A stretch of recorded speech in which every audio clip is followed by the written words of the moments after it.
April 5th, 1722, Easter Sunday. A Dutch ship drops anchor off a bare, treeless island in the South Pacific. Captain Jacob Roggeveen raises his telescope and sees giants standing along the shore. This is the story of how they got there. The island is called Rapa Nui. It is one of the most remote inhabited places on Earth. The nearest continent sits 3,500 kilometers to the east. The nearest inhabited island is 2,000 kilometers away. Rapa Nui is 24 kilometers long. It has no rivers, no metal, and no animals larger than a chicken. What it does have is statues, nearly 900 of them. An average moai stands 4 meters tall and weighs 12.5 tons. Roughly the mass of a city bus. The largest one ever erected, a statue named Paro, stood nearly 10 meters and weighed 82 tons. Hundreds were moved from a single quarry to stone platforms along the coast. Some traveled 18 kilometers, across ridges, gullies, and fields of broken lava, without wheels, without cranes, without a single draft animal. For a century, researchers have argued over how 2 serious theories survive. One sounds reasonable, the other sounds impossible. The impossible one is winning.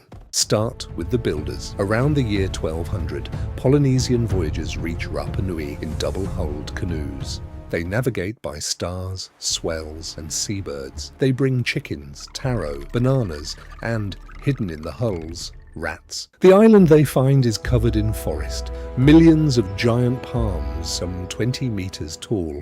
The settlers divide into clans, and the clans begin to compete, not with weapons, with ancestors. A moai is not a god, it is a chief, a revered forebear, carved in stone and raised on a platform called an ahu, where it watches over its descendants. The eyes face inland toward the village, never out to sea.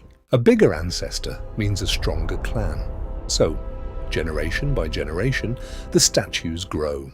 Almost every moai comes from one place, Rano Raraku, a volcanic crater on the island's eastern side. Its rock is tough, compressed volcanic ash, soft enough to cut with basalt hand chisels called toki.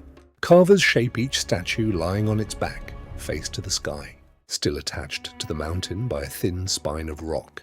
Then they sever the spine, slide the statue down the crater's slope, and stand it upright in a pit for finishing. Nearly 400 moai are still in that quarry today, some finished, some barely sketched into the rock. One of them is 21 meters long. Remember that one? From the quarry, a finished statue had to travel. Kilometers of rough ground stood between the crater and the coast. This is where the mystery begins. Theory 1 is the obvious one. Lay the statue down, lash it to a wooden sledge, and drag it. In 1955, Norwegian explorer Thor Heyerdahl paid about 180 islanders to haul a small moai strapped to a forked tree trunk. It moved. Later, researchers refined the method. Log rollers under the sledge, greased wooden rails. In 1998, archaeologist Joanne van Tilburg towed a 9-ton replica across timber tracks with about 60 people. It worked too, case closed apparently. The statues rode, the islanders pulled. The sledge theory had one big thing going for it. It explained the island's most famous fact. When Europeans arrived, Rapa Nui was almost bare. Sediment cores show the forest of giant palms had vanished. The story wrote itself. The islanders felled millions of trees for sledges, rollers, and rope scaffolds, until the last palm dropped and the ecosystem collapsed. The theory got a name: ecocide. A civilization that sacrificed its own future to move statues. For decades, Easter Island was the textbook parable of environmental suicide. But the sledge theory has problems. Palm wood is soft and fibrous. Under a 12-ton load, the rollers crush. The tuff is fragile too. Dragging a statue over rough ground grinds away the carved face it exists to display. Moving a giant like Paro horizontally would take 500 pullers or more, plus food and water for all of them, hauled across a small island. And there is one more problem: the islanders themselves. Whenever anthropologists asked how the statues traveled, the answer never changed. The statues walked. Not walked as a metaphor, walked. The Rapa Nui language has a word for it: neke neke. to inch forward on no legs.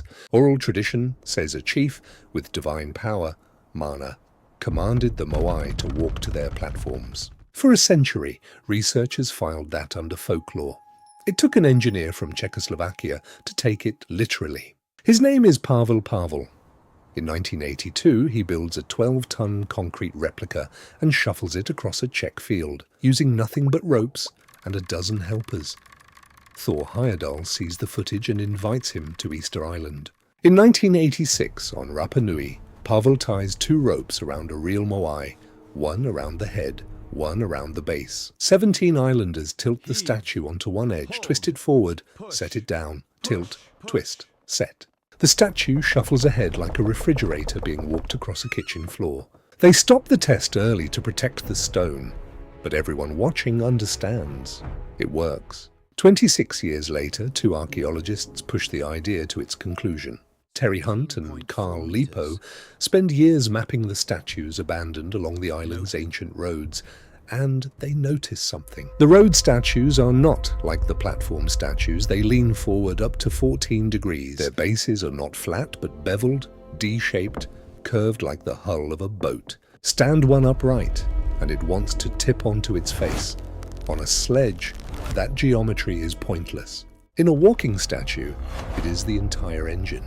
A forward-leaning moai rocked from side to side does not just wobble, it steps. In 2012, Hunt Lipo built a 4.35-ton replica with the exact geometry of a road moai and truck it to a field in Hawaii. 3 ropes, 18 people, 1 team on the left, 1 on the right, 1 behind to keep it from pitching onto its face. The side teams pull in alternating rhythm. The statue rocks, and every rock rolls its curved base forward a few centimeters. Left, right, left, right. Within minutes, the crew finds a cadence, and the statue is plodding across the grass like a giant on a leash. It covers 100 meters in 40 minutes. Nobody is exhausted. No wood is used. No trees are harmed.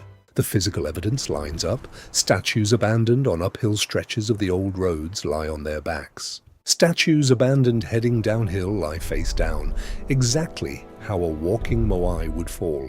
The roads themselves are concave in cross-section, useless for a sledge, well suited to cradling a rocking base.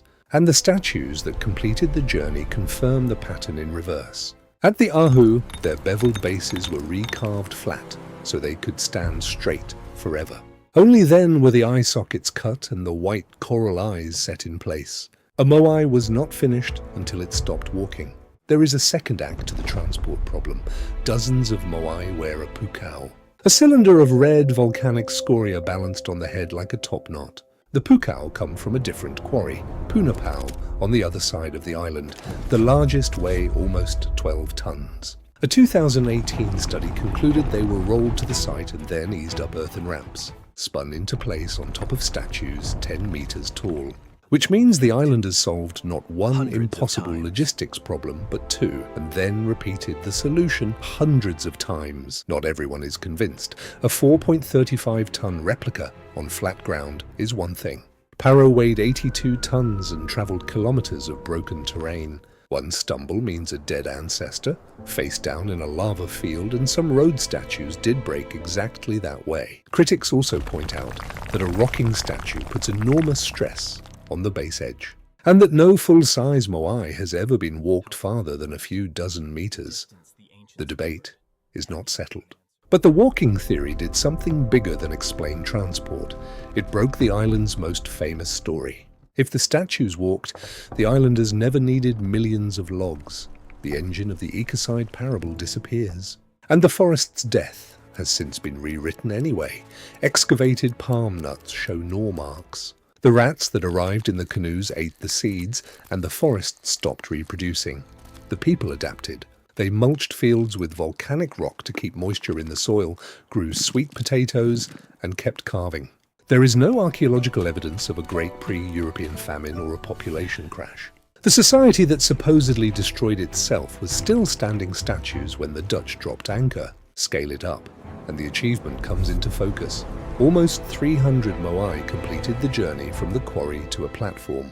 At 18 crew members per statue, a mid-sized clan could move its ancestor with the people it already had. No army, no empire, no slave labor. The moai were not evidence of a society working itself to death. They were evidence of one that had transport figured out so well it became routine. The real collapse came by sea. Roggeveen's visit ended with his crew shooting a dozen islanders on the beach. Ships kept coming. In 1862, Peruvian slave raiders took around 1,500 people, half the population, to dig guano and work plantations. Among them were most of the chiefs and priests, the people who carried the island's knowledge. A handful of survivors were returned, and they brought smallpox with them. By 1877, the population of Rapa Nui was 111 people. The statues fell in the same era. As the old clan order broke down, moai were toppled. Pushed off their platforms, many deliberately snapped at the neck. By 1868, not a single one was left standing on the island. Every moai standing today was put back up in the past century. The 15 statues of Ahu Tongariki, the largest platform on the island, were re-erected in the 1990s. It took a crane donated by a Japanese company, and it still took 5 years. Back in the crater of Rano Raraku, the biggest moai never left. The islanders call it Te Tokanga, the giant. 21 meters long, an estimated 200 tons, more than twice the weight of Paro, heavier than a loaded Boeing 747. No rope team on Earth could walk it. When the carving stopped, it was still lying there, face to the sky, attached to the mountain. The carvers had no proven way to move it. They kept carving anyway.